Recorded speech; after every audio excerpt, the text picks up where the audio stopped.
Hello children, हम biological classification में you bacteria कर रहे हैं, ठीक है ना।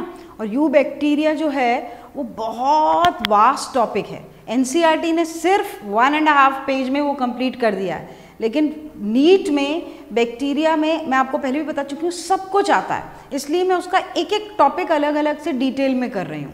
सो आज हम करेंगे सेक्सुअल रिप्रोडक्शन इन बैक्टीरिया, जिसकी सिर्फ एक वर्ड दिया हुआ है एनसीईआरटी में कि सेक्सुअल रिप्रोडक्शन होता है। पिछली क्लास में ए सेक्सुअल रिप्रोडक्शन में मैंने बाइनरी फिजन बताया था, और वही तरीका है कॉमनली जो यू बैक्टीरिया अपनाते हैं फॉर रिप्रोडक्शन, बाइनरी फिजन। और उसका एक डायग्राम दिया हुआ है, एक ही डायग्राम दिया हुआ है एनसीईआरटी में, और वो डायग्राम किसका है? बैक्टीरिया विद बाइनरी फिजन, मतलब दो में वो डिवाइड हो रहा है। तो वो तो हम डिटेल कर चुके हैं। एक और मेथड या टर्म कहना चाहिए, मैं मेथड नहीं बोलूँगी, टर्म है जो ए सेक्सुअल रिप्रोडक्शन में ही बुक्स में दिया रहता है, लेकिन एक्चुअल में it is not a method of asexual reproduction, बल्कि it is a method of perennation. क्या है? It is a method of perennation. अब पेरिनेशन क्या होता है मैं पहले भी बता चुकी हूँ, फिर बता रही हूँ। Perennation is avoiding unfavourable conditions. क्या है पेरिनेशन? अवॉइडिंग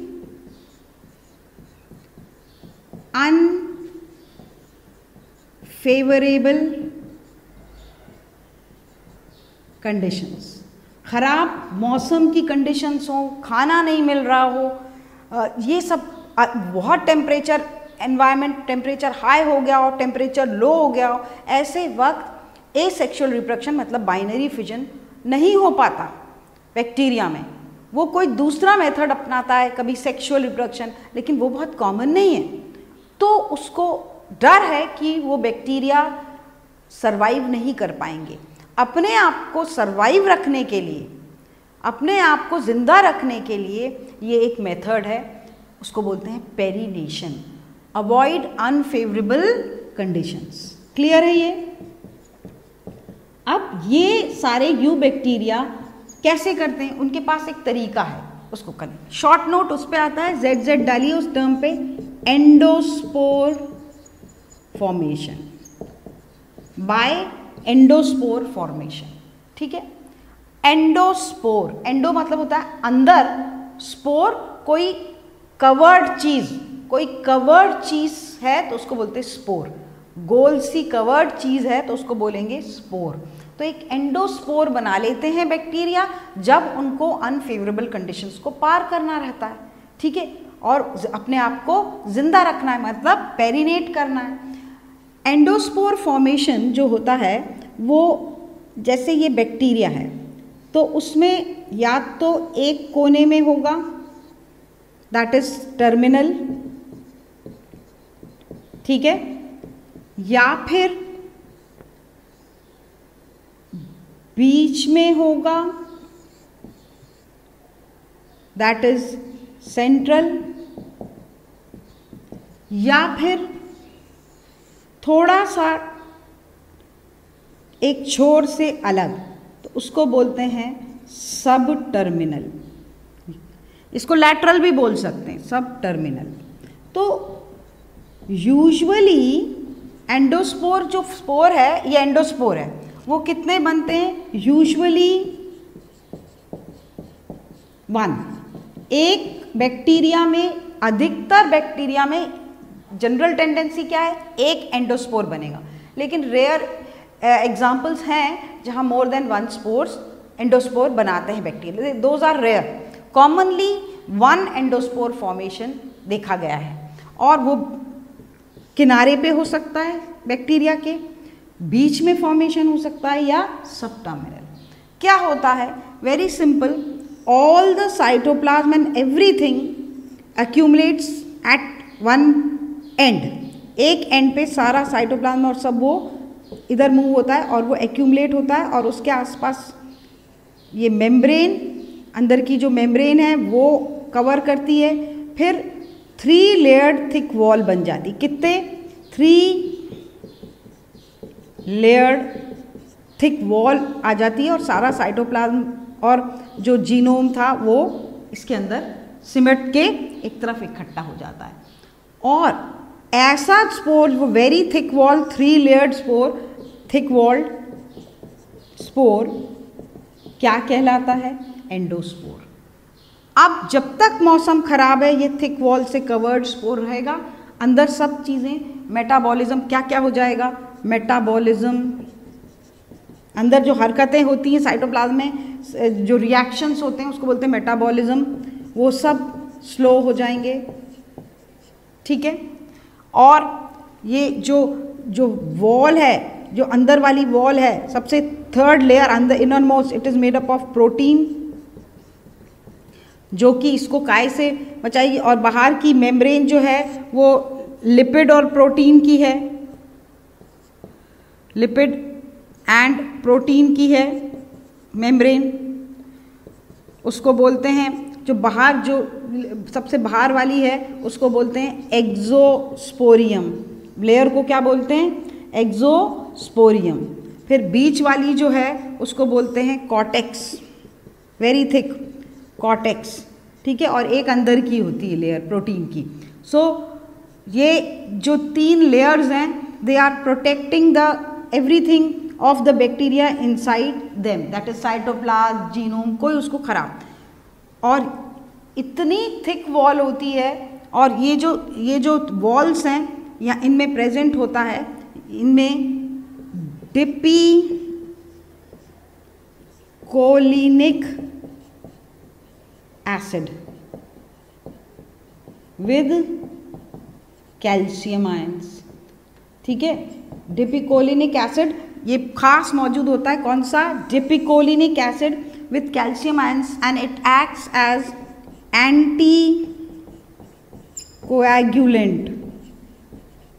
तो ये अंदर का चीज जमने नहीं देता बहुत ज्यादा, मतलब 100 डिग्री टेम्परेचर हो जाए तो भी कोई फर्क नहीं पड़ता, मतलब आप उबाल लो, है ना, तो भी फर्क नहीं पड़ेगा। -100 डिग्री कम हो जाए तो भी कोई फर्क नहीं पड़ता, मतलब फ्रीजिंग टेम्परेचर हो तो भी ये सेफ है, बॉइलिंग टेम्परेचर से ऊपर हो तो भी ये सेफ है, एसिड डाल लो इसके ऊपर तो भी ये सेफ है, एल्कली डाल लो तो भी ये सेफ है। तो मतलब in any condition, any changes in the environment, इसको कोई फर्क नहीं पड़ता। ठीक है। सो ऐसा सारे बैक्टीरिया नहीं ये फॉर्म करते, ये कुछ बैक्टीरिया में ये एंडोस्पोर फॉर्मेशन की कैपेसिटी होती है, तो ये अपने आप को सर्वाइव रखते हैं during unfavourable condition by forming endospore. मैंने क्या बोला, मैं इसको रिप्रोडक्शन नहीं कह सकती, क्योंकि एक से एक ही बैक्टीरिया निकलेगा स्पोर में से, डबल बैक्टीरिया 2 निकलते 3 निकलते, मैं बोलती रिप्रोडक्शन हो रहा है। तो it's not a method but it is given in reproduction, it is actual a method of perennation, that is avoiding unfavourable conditions of environment. So because it can withstand all the freezing, high temperature, acid, alkali, anything, so because of these 3 layer coat and presence of dipicolinic acid, which helps them to survive during unfavorable conditions. Now this endospore formation, मैं 1-2 example बता देती हूँ जिसमें खास ये पाए जाते हैं। One of the bacteria is Clostridium टेटनाई। कौन सा है? क्लॉस्ट्रीडियम टेटनाई। यू नो ये वाले बैक्टीरिया से अभी अपन इकोनॉमिक इंपॉर्टेंस नेक्स्ट उसमें जब करेंगे तो मैं आपको बताऊंगी कि बीमारियां बताऊंगी बहुत सारी जो बैक्टीरिया से होती हैं। सो क्लॉस्ट्रीडियम टेटनाई हम ह्यूमन बीइंग में कॉज करता है टेटनस, सुना है ना?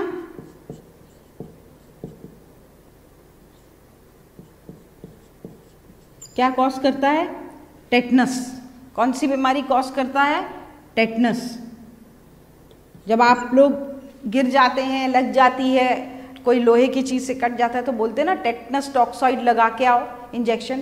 तो ये सॉइल में पाए जाते हैं कॉमनली क्लॉस्ट्रीडियम टेटनाई, और टेटनस करते हैं। और tetanus is a fatal disease, मतलब एक बार ये हो जाए किसी को तो बच नहीं सकता, डेथ हो जाती है। ठीक है, फेटल डिजीज उसको कहते हैं कि वो इतनी खतरनाक है कि एक बार हो जाए तो फिर उस आप होने के पहले, इसलिए तो बोलते हैं टेटनस टॉक्सॉइड लगा लो गिर गए हो तो, वेट मत करो कि जब होगा तब लगाएंगे, क्योंकि उसके बाद बच नहीं सकते। So and very painful death होती है टेटनस। सो क्लस्ट्रीडियम टेटनाई क्यों, ये क्योंकि इस बैक्टीरिया में क्या ताकत है, क्या फॉर्म कर लेता है ये, endospore formation. So Clostridium टेटनाई forms endospore, this is one of the example जो कि एंडोस्पोर फॉर्मेशन करता है। सो दीज शॉर्ट नोट आ सकता है।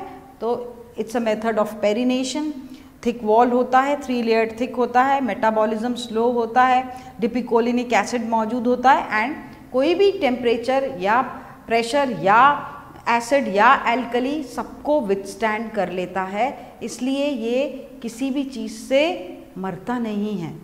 और फिर जब फेवरेबल कंडीशंस आती हैं तो ये ब्रेक होता है और इसमें से एक बैक्टीरिया जो है रिलीज होता है, ओनली 1। ठीक है, क्लियर है? आगे बढ़ें, हम आगे बढ़ते हैं। So this was about the endospore formation. So actual में जो डिपिकोलिनिक एसिड है ना, वो कौन सी लेयर में होता है? कॉर्टेक्स में, वो पूछ सकते हैं। एंड कैल्शियम किस में होता है? कॉर्टेक्स वाली लेयर में होता है, जो बीच में होता है ना। कैसे लेयर होगी? ये बाहर की एक लेयर, फिर दूसरी और ये तीसरी, और ये सब साइटोप्लाज्म और जीनोम अंदर यहाँ रहता है। तो ये जो सेकेंड लेयर है कॉर्टेक्स, इसमें पाया जाता है। ठीक है, क्लियर है? सो ये नीट वगैरह में पूछ सकते हैं। Now we will move to the sexual reproduction part. Actual में बैक्टीरिया में, मोनेरा के मेंबर्स में कोई एक्चुअल सेक्सुअल रिप्रोडक्शन नहीं होता। Sexual reproduction is a complex process, but उसके जैसा कुछ कुछ होता है, इसलिए हम उसको सेक्सुअल रिप्रोडक्शन में जो मेथड्स हैं वो पढ़ते हैं। इसमें कुछ तो जेनेटिक मटेरियल इधर उधर एक बैक्टीरिया से दूसरे बैक्टीरिया में पास किया जाता है, उसको सेक्सुअल रिप्रोडक्शन इन बैक्टीरिया कहा गया है। So sexual reproduction in bacteria. ना मैंने क्या बोला? बैक्टीरिया में द रियल सेक्सुअल गैमीट्स का फॉर्मेशन, फ्यूजन ऑफ गैमीट्स, ये सब नहीं होता। Only the genetic material from one bacteria is passed on to the second. इसीलिए उसको सेक्सुअल रिप्रोडक्शन को क्या बोलते हैं? Parasexual. क्या बोलते हैं? पैरा सेक्सुअल, मतलब सेक्सुअल के जैसा। क्लियर?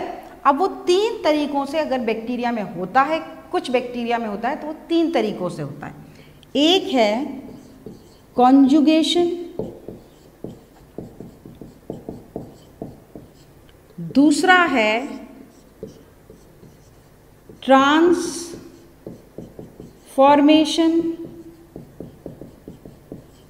और तीसरा है ट्रांसडक्शन। क्या है? Conjugation, transformation and transduction.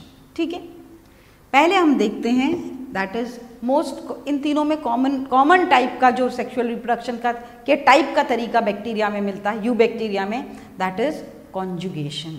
ठीक है, अब कॉन्जुगेशन में एक बैक्टीरिया है,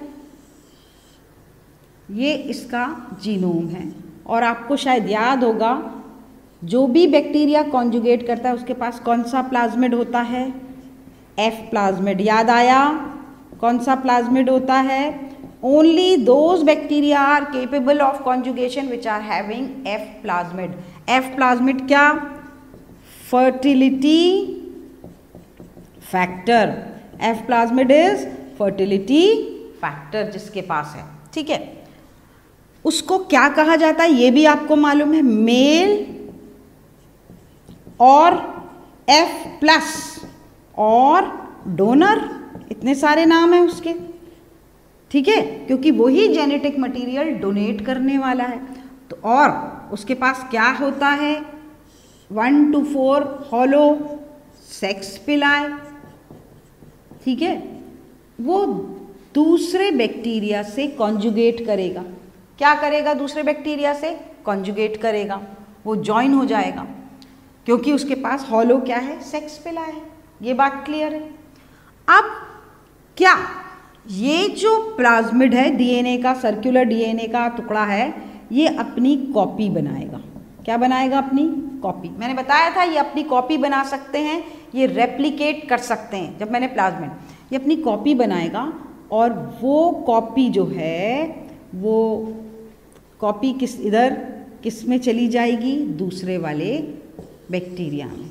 ठीक है, इसको बोलते हैं रेसिपिएंट या फीमेल या और F माइनस। क्यों? क्योंकि इसके पास फर्टिलिटी फैक्टर नहीं है। हमेशा कॉन्जुगेशन किस बैक्टीरिया से होगा? जिसके पास क्या नहीं है? क्या नहीं है? जिसके पास प्लाज्मिड नहीं है, उसको F माइनस इसलिए बोल रहे हैं, नो फर्टिलिटी फैक्टर। सो उसको फीमेल भी बोल सकते हैं या रेसिपिएंट, लेने वाला। तो ये जेनेटिक मटेरियल, मतलब ये जो डीएनए है प्लाज्मिड का, वो कॉपी होगा और वो कॉपी कहाँ चली जाएगी? इसमें, और ये इसमें कॉपी बन जाएगी। जैसे ही ये इसकी कॉपी यानी डीएनए इधर वाले रेसिपिएंट में पहुंच जाएगा, अब बहुत ध्यान देने वाली बात है, इसका नाम रेसिपिएंट नहीं रहेगा, इसका नाम फीमेल नहीं रहेगा, ये F माइनस नहीं रहेगा। अब इसके पास भी आ गया, it will change into F plus और मेल। क्योंकि जिसके पास भी ये है, जिसके पास भी प्लाज्मिड रहता है, वो क्या कहलाता है? F प्लस या मेल या डोनर। लेकिन कॉन्जुगेशन से पहले तक ये क्या था? फीमेल या रेसिपिएंट और F माइनस। जैसे ही कॉन्जुगेशन कंप्लीट हो जाता है, इट बिकम्स फीमेल और F। ये बात क्लियर है? तो this is the method of very common type of sexual reproduction in bacteria, अगर होता है तो, and that is F plus और मेल और डोनर, या जिसके पास फर्टिलिटी फैक्टर है, वो वाला बैक्टीरिया सेक्स पिलाए, हॉलो सेक्स पिलाए से कनेक्ट हो जाता है। कॉन्जुगेशन ट्यूब बोलते हैं इस ट्यूब को। जब ये कनेक्ट हो जाते हैं दो, कॉन्जुगेशन ट्यूब। क्या बोलते हैं इसको? Conjugation tube. और ध्यान रखना, हमेशा F प्लस F माइनस से ही कॉन्जुगेट करेगा। F प्लस से क्यों करेगा? क्योंकि F प्लस के पास क्या है? वो डीएनए का छोटा सा सर्कुलर डीएनए है प्लाज्मिड, जिसको तो वो अपनी कॉपी बना के उसी को तो भेजेगा जिसके पास नहीं है।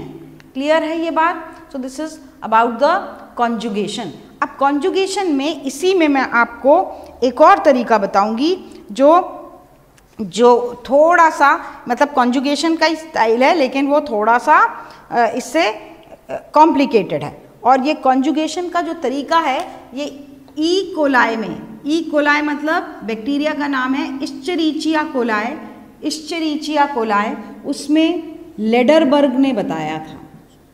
साइंटिस्ट कौन थे? लेडरबर्ग। और उनके संग दूसरे भी साइंटिस्ट थे, लेकिन main was Lederberg. So this conjugation was explained by Lederberg in which bacteria? It was explained in which bacteria? That is E coli, Escherichia coli. Clear है? Escherichia coli. Now there is one more type. What happens?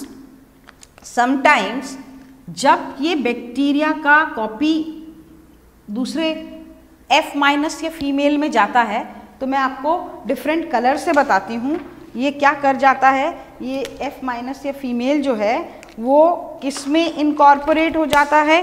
किस में incorporate हो जाता है वो? In the genome of the bacteria, in the genome of the bacteria. तो जैसे ये गया, अब बजाय यहाँ पर प्लाज्मिड करने के, वो प्लाज्मिड नहीं बनाता। अब ये सेकेंड टाइप बता रही हूँ मैं, वो यहाँ पर अपने आप को मेन जीनोम में इनकॉर्पोरेट कर देता है। तो अगर इस टाइप से ये कॉपी ऑफ द प्लाज्मिड का डीएनए दूसरे बैक्टीरिया में जाके अपने आप को अलग से न रख के उसके ही जीनोम यानी उसके डीएनए में फंस जाए, इनकॉर्पोरेट हो जाए, तब इसके डीएनए को, जीनोम को बोलने लगते हैं एपिसोम। क्या बोलने लगते हैं उसको बोलने लगते हैं एपिसोम। क्या बोलते हैं इसको? एपिसोम पूरे को। एंड ऐसा वाला अगर incorporation of DNA direct into this हो जाए, बैक्टीरिया ट्रांसफर तो हुआ है डीएनए, लेकिन वो अलग से नहीं है, प्लाज्मिड के फॉर्म में नहीं है, वो इसके अंदर जाके बीच में लग गया है। तो ऐसा ट्रांसफर में जिस बैक्टीरिया में ये चीज़ हुआ है वो अपनी कॉपी या इसकी कॉपी बहुत फास्ट करता है। ऐसा बैक्टीरिया अपनी कॉपी क्या करता है या इसकी कॉपी कितनी बार करेगा, बहुत फास्ट हो जाती है, जो डायरेक्टली जीनोम में फिक्स हो जाता है। तो इसका नाम पड़ जाता है HFR। हाई, मैं यहाँ लिख देती हूँ इधर HFR, that is high frequency of recombination. High frequency full form HFR का, high frequency of recombination, 1000 times frequency बढ़ जाती है। ठीक है, अगर इस टाइप से कॉन्जुगेशन के थ्रू डायरेक्ट बजाय अलग से प्लाज्मिड के फॉर्म में न रह के वो डीएनए किस में फंस जाता है, किस में जाके इनकॉर्पोरेट हो जाता है, into the DNA of the bacteria, तो उसको क्या बोलते हैं, हाई फ्रीक्वेंसी ऑफ रिकॉम्बिनेशन। वो आपको दिख रहा है, कैन यू सी दिस? नहीं, मैं इस साइड बना देती हूँ, ये थोड़ा सा वहाँ से इस तरफ बना देती हूँ बैक्टीरिया का। I will make this bacteria, so they will, ये जैसे उसका जीनोम है और उसमें जाके ये यहाँ पर इनकॉर्पोरेट हो गया, ये वाला। तो इसको क्या बोलते हैं, पूरे जब इनकॉर्पोरेट हो जाता है तो पूरे जीनोम को बोलते हैं एपिसोम। क्या बोलने लगते हैं इसको? एपिसोम। ये इंपॉर्टेंट टर्म है, क्या बोलते हैं इसको? एपिसोम। और जब इसमें इनकॉर्पोरेट हो जाता है तो वो वाला bacteria is called as HFR, that is high frequency of recombination. ऐसे वाले बैक्टीरिया को फिर से किसी दूसरे बैक्टीरिया से रिकम्बाइन करने के लिए बहुत स्पीड आ जाती है, very fast, that is 1000 times more than the original जो इसके पहले वाला बताया। ठीक है, सो इस तरीके से कॉन्जुगेशन, दो तरीकों, कॉन्जुगेशन के ही तरीके हैं दो। एक तो ये अपनी कॉपी करेगा और अलग से कहाँ पर, जीनोम से अलग रहेगा। ठीक है, ये ट्रांसफर एक हो गया। दूसरा होता है वो ऐसा प्लाज्मिड नहीं बनाएगा, वो उसके जीनोम में फिक्स हो जाएगा, डीएनए का पार्ट जो इधर से आया है। जब ऐसा होता है तो उसको क्या बोलते हैं? एपिसोम। और वो बहुत फास्ट रिकॉम्बिनेशन करने की ताकत रखता है। फिर वो वाला बैक्टीरिया, उस बैक्टीरिया का नाम पड़ जाता है high frequency of recombination, HFR। Clear है ये बात? ठीक है, तो ये कॉन्जुगेशन के तरीके हैं। ई कोलाई में लेडरबर्ग ने सबसे पहले करा था। दूसरा तरीका देखें, दूसरे तरीके पे जाएं। एंड दूसरा तरीका क्या है? एंड दूसरा इज ट्रांसफॉर्मेशन। और ये दिया था दूसरा तरीका गिवन बाय, ये the second method was given by Griffith in 1928. It was given by Griffith in 1928. ठीक है, तो ग्रिफिथ ने दिया था ये तरीका ट्रांसफॉर्मेशन, गिवन बाय ग्रिफिथ इन 1928। क्या था? ग्रिफिथ ने क्या बताया था? ट्रांसफॉर्मेशन एक non virulent bacteria, non virulent मतलब जो बीमारी नहीं कर सकता, जिससे कोई बीमारी नहीं होती, वो नॉन वायरुलेंट बैक्टीरिया जो है वो कैसा हो जाता है?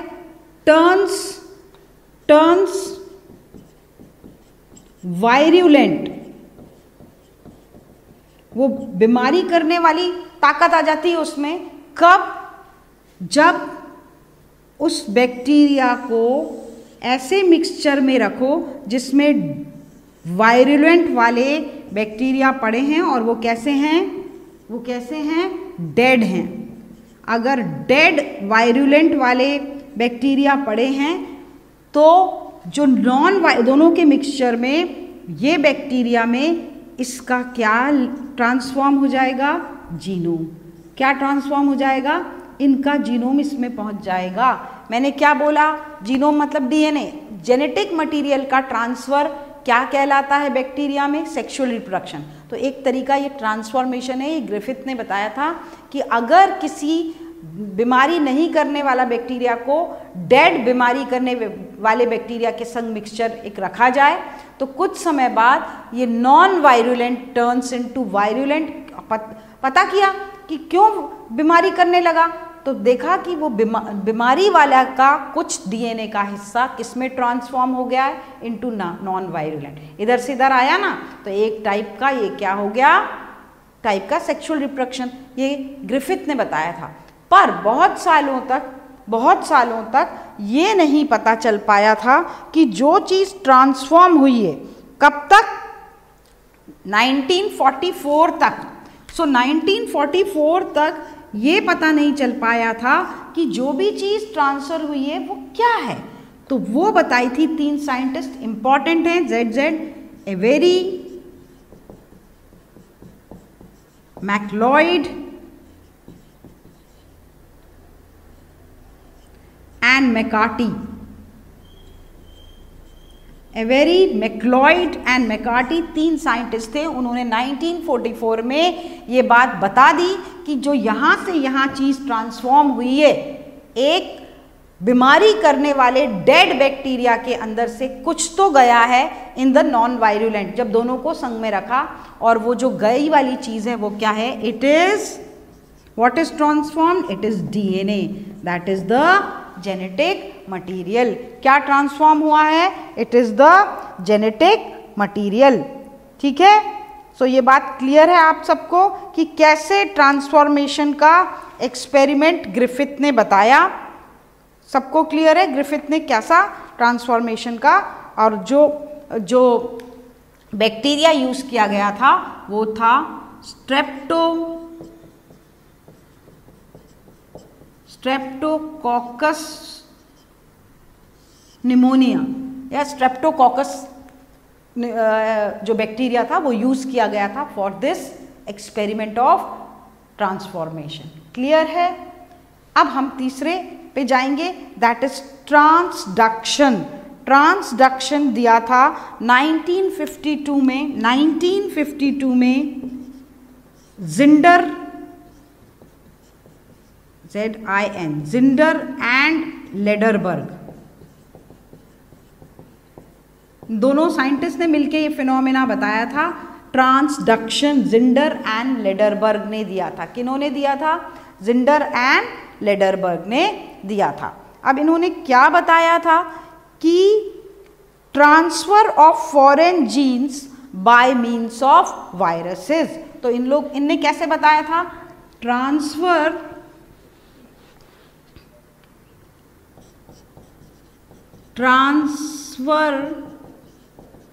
Of foreign genes by viruses. एक वायरस, एक बैक्टीरिया से दूसरे बैक्टीरिया में, जीन्स मतलब डीएनए का ट्रांसफर, पर वायरसेस से।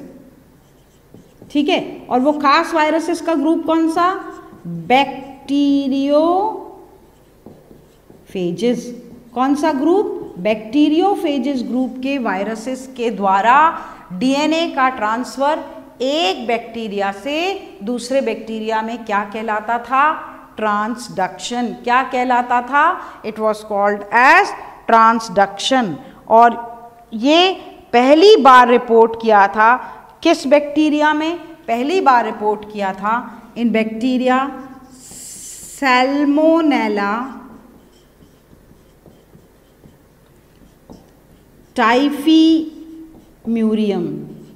सैल्मोनेला टाइफीम्यूरियम में ये रिपोर्ट किया गया था। और फिर से बताती हूँ, ट्रांसडक्शन 1952 में जिंडर और लिडरबर्ग नाम के साइंटिस्ट ने फाइंड आउट किया था। और इन्होंने बताया था कि यहाँ भी कुछ तो ट्रांसफ़र हो रहा है। ट्रांसडक्शन मतलब डीएनए या जीन्स का ट्रांसफ़र है, लेकिन ट्रांसफ़र करने के बीच में एक एजेंट लगता है, वो एजेंट है वायरस। जब वायरस एक बैक्टीरिया से दूसरे बैक्टीरिया में डीएनए को ट्रांसफ़र कर रहा है तो मेथड इज ट्रांसडक्शन।